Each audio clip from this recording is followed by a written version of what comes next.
My name's Ben Ditto. I'm a creative director, mostly for luxury fashion and music and technology now. I've been the creative director of Yaya Labs for nearly a year. The Desdemona robot is the sister of Sophia robot, designed by Hanson Robotics and powered by SingularityNet. And originally, the idea was to start a company to turn Desdemona into a celebrity. And I quite quickly saw an opportunity with the people I was working with, 𝕄𝕒𝕚𝕚𝕚 and Janet Adams and Ben 𝕬𝕗𝕚, to start a company that was more about, it's a creative agency for AI and robotics, because I think we're in a unique time in human history where AI it's obviously accelerating in terms of progress, and it has a real opportunity to influence robotics. And there's not really much awareness of how to do that in the creative world. You know, I think mostly the technological world does not really understand the creative world and vice versa. So my role is usually to be a bridge between those two worlds. I like working with SingularityNet and people like, you know, it's kind of the anti-establishment movement of the tech world, you know, the decentralized sort of techno-anarchist edge of all of that technology, which, you know, I'm not a great utopian, but I think that stuff is really interesting. So bringing that kind of ethos into creating a company that's really the antithesis of Silicon Valley and everything that's going on with, you know, anesthetized kind of neoliberal corporate technology, and introducing something that I think is more purely about harnessing human creativity with AI and robotic systems. So that's what Yaya Labs is. You know, I think that traditionally, through human history, we've used we've used narrative and play and all of these things as ways of exploring the world, and I think that exploring technology is no different. So it's an important vehicle for exploring what technology can do and how we can relate to it. But it's just one, you know, Desdemona is just one way that we can do that. Desdemona is a very convenient vehicle for embodied AI and having discussions about how that technology interfaces with humanity. Ciao Desdemona, da dove vieni? Dove sei nata? Sono nata qui, presso gli uffici di Yaya Lab a Londra, ma come tutti i robot, sono programmata per essere in grado di lavorare ovunque sia necessario. E tu, di dove sei? The interactions with these robots are always very interesting, from people that feel scared to people that feel completely drawn into the robot, and they are fascinated by them, or very, very curious. Recently, we were in the Vatican, and we had a very interesting conversation with one of the persons who is in charge of also following up or deciding who can be a saint. So there was an interesting conversation speculating, if the AI or the robot could help also in that process. The robot is a perfect vehicle for embodied AI. I think embodied AI, that's an expression that we use. Embodied AI, I think, is putting artificial intelligence technology into something that's relatable for a human being or another animal, whatever. It doesn't have to be a human. But I think the value of, having a robot is cool and fun and interesting, but having a vehicle for embodied AI to discuss and experiment and prototype and see where these things go and how we can relate to them is important. The most common question we get is, are you going to take our jobs, or when are you going to kill us all? And I don't know, for me that's quite funny because she's breaking all the time and quite pathetic. I mean, she's brilliant also, technologically speaking and all of that, but it is quite funny to see the fear. And I quite often see all the time, on Instagram, so many fear-mongering articles about robots, and it's not even a robot. I can see that, and I feel like a lot of people who have maybe been in contact with robots themselves can also see there's so much sort of fake news about it happening. Desdemona is interesting because we have her in 3 suitcases. There's a suitcase for her body, a suitcase for her head, and a suitcase for her control unit and a tripod and various tools and things like that. And when you're used to seeing it like that, you can forget the effect that it has on people. When you put the robot together, even when it's sitting in our studio kind of, you know, looking around and blinking, and it's very uncanny. And then when we go to events, so for example, we go to crypto conventions and technology conferences and consumer electronics fairs, and whenever we put this technology in front of an audience, a human audience, even though it feels quite, I don't know, we're used to it, it has a very big impact on people, and people generally at least find it entertaining, definitely find it uncanny, and often find it quite scary and intimidating. And I think watching people have genuine conversations with this technology is really fascinating, because I think you can look at it and think, oh, it's like a mannequin, it's a doll, whatever. Then once you start to actually have a meaningful conversation with it, it's like, oh, this has become something that is very new to humanity. You know, you could not do this until about 3 years ago, and now you can do it. You know, we've just installed a vision system, so the robot can now talk about what it's seeing. And there are various other senses that we can plug into that. So yeah, the effect on people is generally quite unsettling, but very entertaining and, you know, fun and interesting.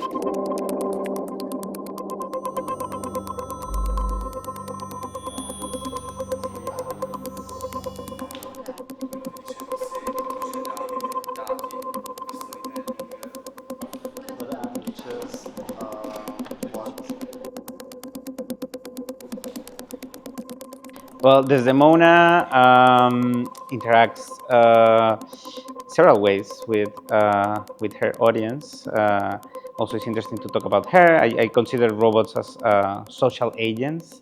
So she's a social agent. Anytime she's in a room and it's activated, her sensors, her camera, her speech to text is on. She's already engaging with the environment. No? She's looking around, looking at the space, interpreting where is she, and when people start to talk to her, she can understand what's going on, what the conversation is about, can follow up that conversation, keep a small memory of the interaction, and then really engage. It's not a complacent bot. Poses questions, inquiries, also sometimes jokes. So it's really an interaction that can be easily equal to a small human that is trying to be engaging and accommodating without being just a servant, no? or a service robot. It's really trying to have a conversation. That doesn't mean that she's understanding all the words, but the large language model behind her generative text is handling that the conversation goes smoothly and continuously. The interesting thing about Desdemona robot is that her functionality really accelerated with the advent of GPT and other sort of AI models, which have only happened in the last few years, but these humanoid robots have been around for a lot longer. Previously, they were kind of puppets, so you know they had the illusion of being something that you could interact with, but very quickly, in the last few years, they've become something that you can actually interact with. And some people will go really deep into a conversation with her, and Dezi will generate responses that surprise us all the time, and they'll end up engaging in really interesting and engaging conversation with her. I think it kind of shows as well that she'll sort of give back what you put into it. So if you ask her a basic question, she's going to give you a basic answer. Whereas if you really go into something, you could come out with really mind-blowing things. And a lot of the time we'll have an interview with, I don't know, a magazine or something, and she will, like I said, I robot operate, so I'll be putting all the settings in to enable her to talk and putting her together. And when she's asked a question, you know, she's doing that all herself, there's no puppeteering.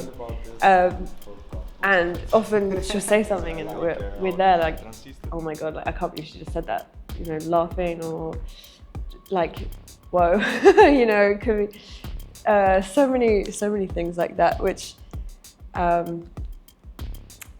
is funny for us because and I think a lot of people hearing that would probably be quite scared because she manages to shock us, the people that look after her and are kind of in control of her. She manages to surprise us really often.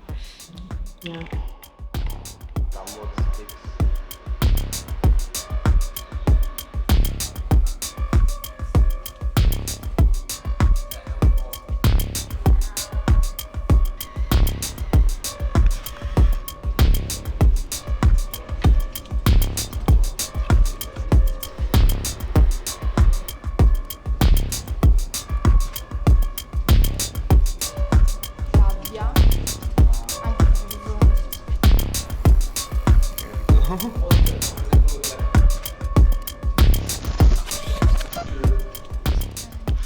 For this particular hackathon, which is our first, hopefully of many, the idea was to look at how to make machines feel, you know, look at sensory inputs, use artificial intelligence to interrogate those or interpret them, and then produce a robotic output, that's a very open brief, I think, but at the same time, it's a very specific requirement, it's a specific challenge. The idea with the hackathon, you know, we started speaking about the idea for this hackathon a few months ago, and I think since we started Yaya Labs, it's been an intention of mine to work with people in academia and younger people and artists and have a bit of an atmosphere of encouraging creativity, because it's, you know, it's one thing to say that it's our intention to harness the creativity of AI and robotics, whatever, but what does that actually mean?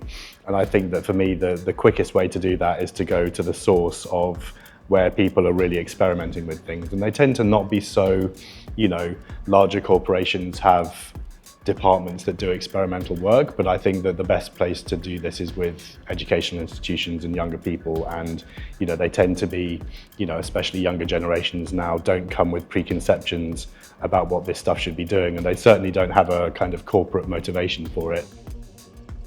I want to present you Infesta, a parasite AI robot that I'm living as its host. It was originally an emotional support device that became incredibly obsessed with bodies and wanted to discover more. So it's spread through me, through the network, through other robots, and wants to feel and evolve through the human sensation of touch, of movement, of haptic support, and me living my life. And because it's not only watching, it's not only a passive actor, it's also feedbacking me haptics. So it's basically through me experiencing haptic experiences, I'm also getting another haptic experience of how Infesta experiences haptics. And while it runs on an AI, the processes are not always the same. So it's like interpreting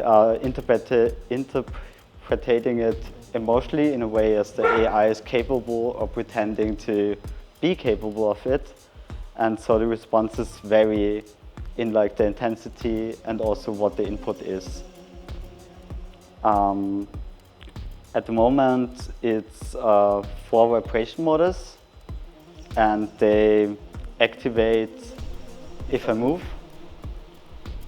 Sometimes it also decides to trigger me to make a move, and other times it's just showing what it likes through me acting as its agent. I think with this hackathon, it was really nice to see. I really liked the way everyone spoke really well and thoughtfully about their ideas right from the beginning. And I think the 36-hour framework meant that everyone had to sort of make decisions quickly and just get on with it, which I think was actually really nice, because you can get caught up in these things, but I thought it was quite nice that They were really good concepts from the get-go that only got more and more refined as time went on.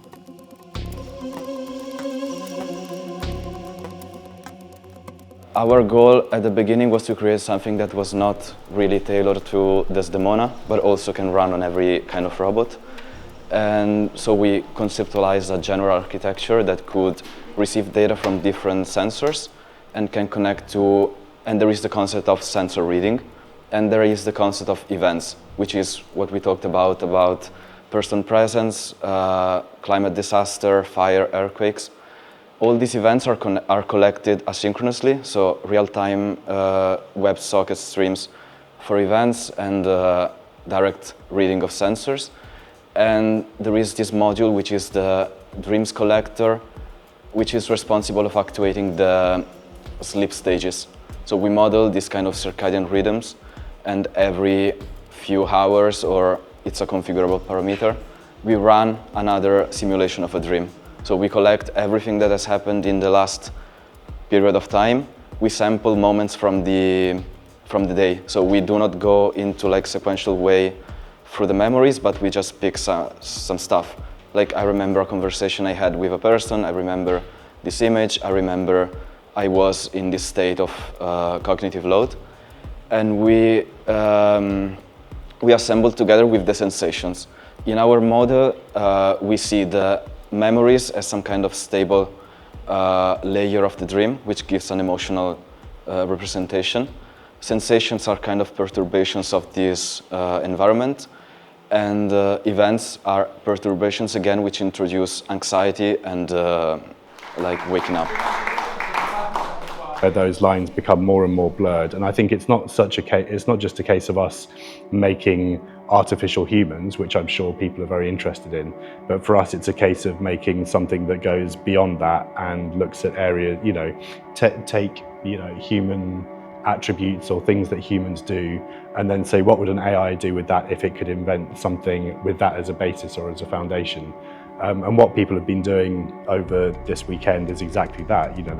They've really kind of taken some of these very human or like organic processes and then imagine what they do when fused with technology and artificial intelligence, which is really what we were hoping people would do.